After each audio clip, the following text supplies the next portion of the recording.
আজ তোমাদের সঙ্গে শেয়ার করব আমার একটা ছোট্ট অভিজ্ঞতার কথা, একটা মিষ্টি অভিজ্ঞতা।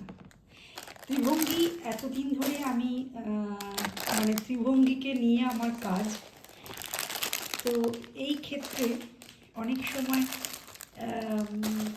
অনেক রকম এক্সপিরিয়েন্স আমি করতে পেরেছি।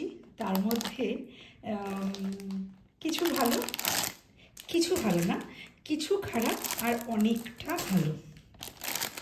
তো সেরকমই একটা ভালো এক্সপিরিয়েন্স আজকে আমি তোমাদের সঙ্গে শেয়ার করব। গতকাল আমার অনেক পুরনো এক বন্ধু এসেছিল, অনেক পুরনো, মানে আমার ছেলের সঙ্গে পড়তো ওর ছেলে। তো বন্ধুত্ব অনেক দিনের। ত্রিভঙ্গি হওয়ার পর একবার কার্নিভালেও এসেছিল। অত সাজগোজও করে না, আর সেরকমভাবে ওকে অনেক যে এইরকম ধরনের জুয়েলারি পরতে দেখি সেরকমও কিছু না। তো ওর এমনি এমনি সবসময় যে লাগে সেরকম কিছু নয়, কিন্তু ভালো লাগলো যখন কালকে যে কারণের জন্য ও ত্রিভঙ্গিকে বেছে নিল। ওর বিয়েবাড়ি রয়েছে, আর অনেক চিন্তাভাবনা করে, মানে বিয়েবাড়িটা আগামীকাল, আর অনেক চিন্তাভাবনা করে ও যখন আমার কথা ভাবলো যে হ্যাঁ আমার বিয়েবাড়িতে পরার মতো জুয়েলারি লাগবে, তো আমি পিয়ালির সঙ্গে দেখা করে আসি, ত্রিভঙ্গি থেকে কিছু নিয়ে আসি।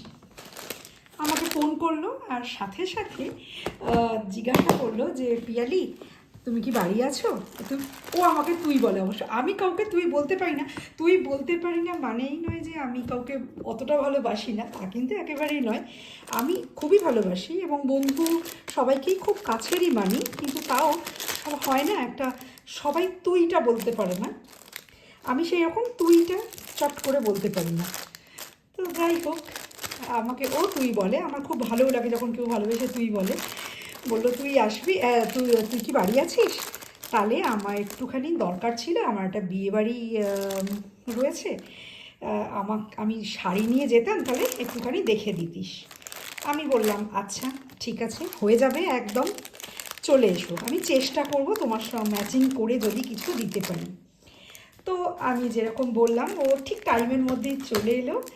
আর তারপরে দুজনে গল্প করতে করতে, মানে অনেক দিন পর দেখা, বন্ধুর সঙ্গে দেখা, গল্প করতে করতে ওর পছন্দ মতো, মানে ও বিয়ের দিন কী পরবে সেটা ঠিক করে নিয়েছিল, কিন্তু ভাত কাপড়ের অনুষ্ঠানে সকালে কি পরবে, শাড়ির সাথে কি জুয়েলারি, বৌভাতে স্পেশাল যে এটা লুকটা দেবে সেটা, ওদের বৌভাতের দিন কি সাজবে সেটার জুয়েলারি সব এখান থেকে ও দেখে নিয়ে গেল।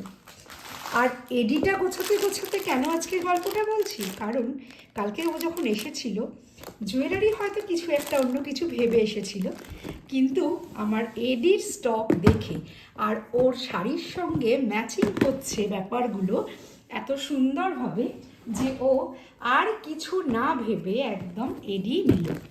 খুব সুন্দর একটা হাড়ের সেট, হাড়ের সাথে কানের ছিল, আর তার সঙ্গে ম্যাচিং করে নিল ব্রেসলেট আর ফিঙ্গার রিং।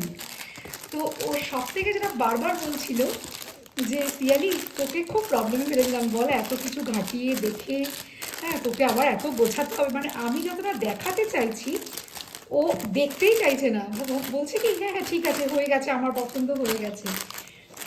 কিন্তু আমি ওকে বললাম যে না, যতক্ষণ না মানে পারফেক্ট হচ্ছে, তোমার মনের মতো আমার মনের মতো যতক্ষণ না হচ্ছে ততক্ষণ কিন্তু ছাড়া যাবে না। তো এই বলে, আর ও খালি বলছিল যে তোকে আবার এত গোছাতে হবে, তোকে আবার এত গোছাতে হবে, আমার খারাপ লাগছে। আমি বললাম যে না, এটা তো আমার এখনের কাজ হয়ে গেছে, আর এই কাজটা আমি পছন্দ করেই বেছে নিয়েছি, আর কাজটা করতেও আমি বেশ ভালোবাসি, তাই আমি এই কাজটা করেও চলেছি। তো অনেক কিছু দেখাতে দেখাতে ও ওর পছন্দ মতো জিনিস পেয়েও গেল, আর অনেক দিন পর এলো বলে বেশ অনেক গুছিয়ে গল্প হলো। তো যাই হোক, ও চলে যাওয়ার পর আমি তো সব গুছিয়েই নিয়েছি, মোটামুটি এই দু একটা জিনিস একটু রয়ে গেছিলো, আর এডিট সেটগুলো গোছানো হয়নি, কারণ আমি ততক্ষণ কাস্টমারদের ছাড়ি না যতক্ষণ না সে শুধু বন্ধু কাস্টমার কেন, যে কোনো কাস্টমারই হোক, আমি ততক্ষণ ছাড়ি না যতক্ষণ না তার একদম মনের মতো দিতে পারছি। চেষ্টা করি একদম মনের মতো দেওয়ার। আর সবাইকেই বলবো, যদি শেষ মুহূর্তেও মনে পড়ে যে কিছু লাগবে, জুয়েলারি, কসমেটিক্স, তো একদম কিন্তু আমি রইলাম তোমাদের জন্য। তোমাদের যার যখন সুবিধা শুধু একটা ফোন বা মেসেজ করে চলে আসবে, সব কিছু তোমরা পেয়ে যাবে। আর আশা করি মনের মতোই পাবে। তো এইটুকুই গল্প তোমাদের সঙ্গে শেয়ার করার ছিল, যেটার এত কথা বললাম ঠিক কথাই, কিন্তু ছোট্ট মেন যে কথাটা সেটা হচ্ছে আমার ওপর ভরসা করেছিল, আর ভরসা অনুযায়ী তাকে আমি জিনিস দিতে পেরেছি। এটা ভালো লাগলো। আর আগামী দিনে আশা করব আরও যারা বন্ধুবান্ধবরা আছো, নতুন পুরানো সবাই সবাই কিন্তু ত্রিভঙ্গিতে একবার চলে আসতেই পারো। কি বলো, আসবে তো?